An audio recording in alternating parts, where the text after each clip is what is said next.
स्वागत है दोस्तों। स्टडी फॉर यूपीएससी में हम लोग टॉपिक वाइज करंट अफेयर पढ़ रहे थे और आज हम लोग फिर से पढ़ेंगे प्लेसेज इन न्यूज।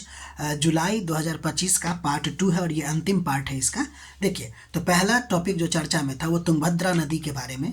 एक्चुअली हुआ क्या कि कुर्नूल जिला के पास मुख्यालय है और वहीं पर आपको एक दुखद घटना ये हुई कि वहाँ से कर्नाटक के 3 युवकों का शव बरामद हुआ है। तो इससे तुंगभद्रा नदी के बारे में तुंगभद्रा नदी चर्चा में आ गई। तो पहले देखते हैं कि ये दक्षिण भारत की एक प्रमुख नदी है और यह कृष्णा की एक ट्रिब्यूटरी है, यानी कि सहायिका नदी है। ये बहुत बेबी पॉइंट है। दूसरी बात, ये जो है ना, 2 छोटी छोटी नदियाँ, एक नाम है तुंग और दूसरा नाम है भद्रा, इस दोनों के संगम से बनता है। और ये जो संगम होता है तुंग और भद्रा का, वो आपको कर्नाटक के शिमोगा जिला के कुडली नामक जगह पे होता है। ठीक, इसके अलावा देखिए, मुख्य रूप से कर्नाटक और आंध्र प्रदेश से होकर गुजरता है और इसकी एक प्रमुख सहायक नदी का नाम है, या प्रमुख सहायक नदी में देखिए वर्धा है और वेदावती है। ठीक है, वर्धा याद रखिएगा खासकर, इसकी एक सहायक नदी है। ध्यान दीजिएगा कि रायचूर एक द्वाब है जो कृष्णा और तुंगभद्रा के बीच में ही स्थित है और ये हिस्ट्री में भी फेमस चीज़ें हैं ये। ठीक है, अगर हम ऐतिहासिक स्थल की बात करें तो एक ऐतिहासिक स्थल जिसका नाम है हम्पी, वो जो कभी विजयनगर साम्राज्य की राजधानी हुआ करती थी, वो भी तुंगभद्रा नदी के किनारे ही है। ठीक है, एक त्यौहार होता है जिसका नाम है पुष्करालू। ये जो पुष्करालू है ना, वो नदी आधारित हिंदू उत्सव है। ये सिर्फ तुंगभद्रा पे ही नहीं होता, और भी बहुत सारे नदियों पे होती है, लेकिन ध्यान दीजिएगा कि हर 12 वर्ष में होता है और इसका संबंध है जुपिटर से। इसका संबंध किससे है? जुपिटर से होता है। ठीक है, यानी कि जुपिटर एक विशेष कक्षा में प्रवेश करता होगा या विशेष रूप से कुछ उसका मोशन होता होगा, तो इसके आधार पर पुष्करालू त्यौहार को हम लोग मनाते हैं। तो ये रहा आपको तुंगभद्रा के बारे में। अब हम लोग अगला नंबर जो टॉपिक चर्चा में था उसका नाम है बुल्गारिया। एक्चुअली में चर्चा में क्यों है? क्योंकि यह जो है ना, यूरो जोन में प्रवेश करने वाला 21वां देश बना। एक्चुअली ये यूरोपीय संघ का देश तो है ही, लेकिन आधिकारिक तौर पर बुल्गारिया जो है वो यूरो जो होता है उसको अपनाने में की मंजूरी दे दी गई है। ठीक है, अब ये यूरो में जोन में प्रवेश करने वाला 21वां देश बन गया, तो ये भी इम्पोर्टेंट है। अगर आप देखिएगा बुल्गारिया के बारे में, तो ये दक्षिण पूर्वी यूरोप में स्थित है और बाल्कन पेनिनसुला का हिस्सा है। ध्यान दीजिएगा, यूपीएससी ट्रैप यहीं पे फंसाएगा कि कह देगा कि यह केवल बाल्कन कंट्री है, लेकिन ऐसा नहीं है। यह बाल्कन के साथ साथ यूरोपियन यानी कि ईयू कंट्री भी है। ठीक है, यूरोपियन यूनियन का कंट्री भी है ये। ठीक है, अगर आप इसके चारों तरफ की चीज़ें देखिएगा कि क्या है, तो उत्तर में इसको रोमानिया पाया जाता है। एक्चुअली में उत्तर में बुल्गारिया और ये जो रोमानिया है ना, उसके बीच में डैन्यूब नदी बहती है, ये भी बात ध्यान रखिएगा। ठीक है, इसके अलावा इसके दक्षिण में आपको ग्रीस है, पश्चिम में आपको सर्बिया है और पूरब में आपको पड़ता है ब्लैक सी। ध्यान दीजिएगा, प्रीलिम्स फेवरेट ये टॉपिक बन जाता है कि ब्लैक सी के किनारे वाला देश कौन है, तो उसमें एक आपको ध्यान रखना चाहिए, कौन? बुल्गारिया। ठीक है, ध्यान दीजिएगा, यह जो नदी है ना, वो डायरेक्ट रूप से तो नहीं, लेकिन यह आपको भूमध्य सागर प्रणाली से भी जुड़ा हुआ है। कैसे? तो देखिए, ब्लैक सी जो है वो बॉस्फोरस जल संधि के द्वारा सी ऑफ मरमरा से जुड़ता है और सी ऑफ मरमरा जो है मेडिटेरेनियन सी से डार्डेनल्स एस्टेट के माध्यम से जुड़ता है। तो ब्लैक सी से आप डायरेक्ट कहाँ जा सकते हैं? मेडिटेरेनियन सी। लेकिन कैसे? तो पहले आपको बॉस्फोरस जल संधि जाना होगा, फिर आप सी ऑफ मरमरा में प्रवेश कीजिएगा, फिर इसके बीच में एक चैनल्स है जिसका नाम है डार्डेनल्स, फिर आपको मेडिटेरेनियन। कभी कभी ये भी दे देता है कि इसके बीच में ये जो ग्रीस है ना, ग्रीस के चारों तरफ समझ लीजिए कि एक तरफ आपको एजोब सी है, फिर एजोब सी से आपको मेडिटेरेनियन सी आपको आता है। तो डार्डेनल्स के बारे में कहा जाता है कि यह जो है ना, सी ऑफ मरमरा को एजोब सागर से जोड़ता है, या इनडायरेक्ट दे सकता है, सी ऑफ मरमरा को मेडिटेरेनियन सी से जोड़ता है। कौन? डार्डेनल्स।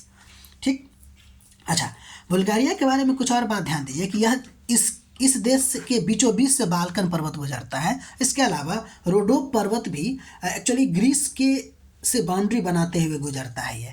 ठीक है, जिसका नाम है रोडोप पर्वत, यानी कि दोनों इस देश से गुजरता है और इसकी राजधानी जो है आपको सोफिया है। ठीक है, ये बात को ध्यान रखिएगा। एक्चुअली में इसकी राजधानी आपको इधर के आसपास ही पड़ता है। ठीक है, यानी कि रोडोप से थोड़ा सा दूर है, लेकिन आप कह सकते हैं कि रोडोप के आसपास स्थित है सोफिया। ठीक, तो ये रहा आपको बुल्गारिया के बारे में। अगला नंबर हम लोग पढ़ेंगे नयानगई द्वीप। एक्चुअली में यह एक कछुआ द्वीप है, सियरा लियोन का है, कछुआ द्वीप समूह का हिस्सा है। एक्चुअली फेमस क्यों हुआ है, तो इसका यानी कि 2/3 से अधिक हिस्सा सरफेस जो है कोस्टल इरोजन, जो आपको क्या बोलते हैं उसको, महासागरीय धाराओं के कारण जो है कट के समाप्त हो गया है, इसलिए यह बहुत ज़्यादा चर्चा में है। तो सिंपल बात याद रखिएगा कि यह सियरा लियोन के तट पर स्थित है, जो पश्चिमी अफ्रीका का देश है। हो सकता है आपको पूर्वी अफ्रीका दे दे और कंफ्यूज कर दे, तो ईस्ट अफ्रीका नहीं, वेस्ट अफ्रीका का ये पार्ट है और अटलांटिक महासागर से जुड़ा हुआ है। ठीक, इसमें इतना ही। अगला नंबर हम देखते हैं हेल्गोलैंड।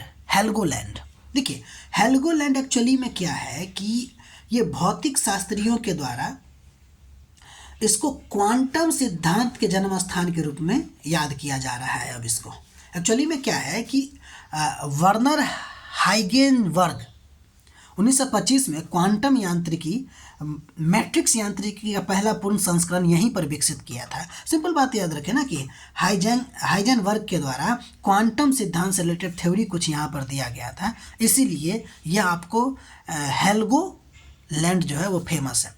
अब इसको किस नाम से जाना जाएगा, तो क्वांटम सिद्धांत। पहले इसको ना नेवल क्या कहते हैं उसको, नौसेना का जन्म स्थान के रूप में, यानी कि नौसेना यहाँ पे रखने के लिए फेमस हुआ करता था। अब ये फेमस होगा क्वांटम सिद्धांत के लिए।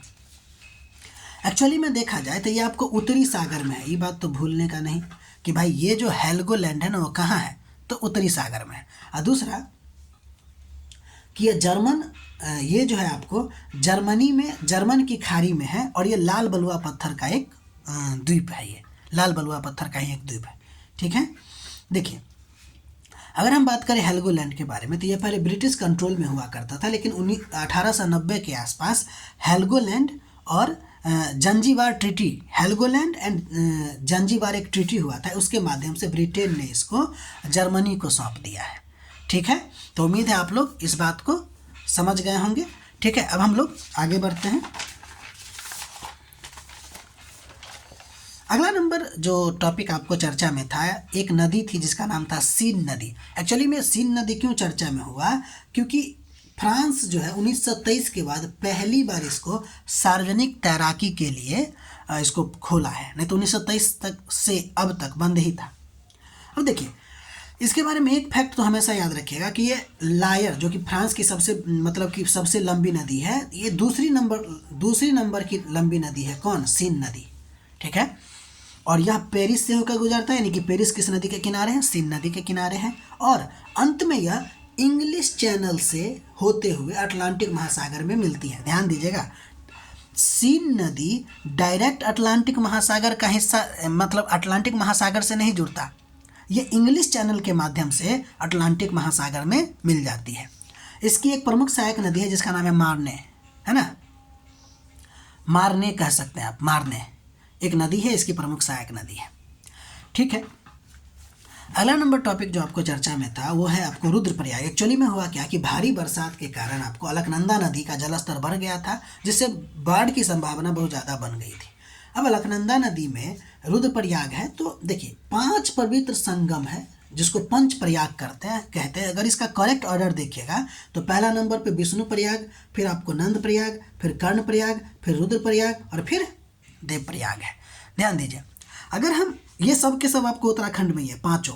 अगर हम विष्णु प्रयाग की बात करें, देखिए अलकनंदा का है ना, गंगा का नहीं है। एक्चुअली क्या है ना कि लोग गंगा में पढ़ लेते हैं, लेकिन क्या है कि देव प्रयाग में अलकनंदा और भागीरथी के मिलने से ये गंगा कहलाता है ये नदी। इसके मिलने के बाद तो एक्चुअली में अलकनंदा का ही 5 पवित्र संगम है ये। तो देखिए विष्णु प्रयाग में अलकनंदा और धौली गंगा मिलती है। नंद प्रयाग में देखिए नंद है तो अलकनंदा और नंदाकिनी मिलती है। कर्ण प्रयाग ये महाभारत से जुड़ा हुआ है, तो अलकनंदा और पिंडर नदी यहाँ पे जुड़ती है। रुद्रप्रयाग की अगर बात करें तो अलकनंदा और मंदाकिनी यहाँ पे जुड़ती हैं, और देवप्रयाग में अलकनंदा और भागीरथी मिलके अब यहीं से इसको गंगा का नाम दिया जाता है। ठीक है, रुद्रप्रयाग से ही आपको केदारनाथ जाने का मार्ग मिलता है। ये सब बात ध्यान रखिएगा, और ये सब के सब आपको कहाँ है? उत्तराखंड में। तो ये रहा आपको जुलाई 2025 का करंट अफेयर। अगला हम लोग जुलाई के बाद अगस्त का हम लोग पढ़ेंगे 2025। ये जल्दी जल्दी हम चाह रहे हैं कि दिसंबर तक कंप्लीट हो जाए, 6 दिन में हो जाएगा कंप्लीट। ठीक है, मिलते हैं हम लोग अगले वीडियो में। तब तक के लिए अपना ख्याल रखिए। हमारा प्रयास अगर आपको अच्छा लग रहा है तो लाइक कीजिए, शेयर कीजिए, सब्सक्राइब कीजिए।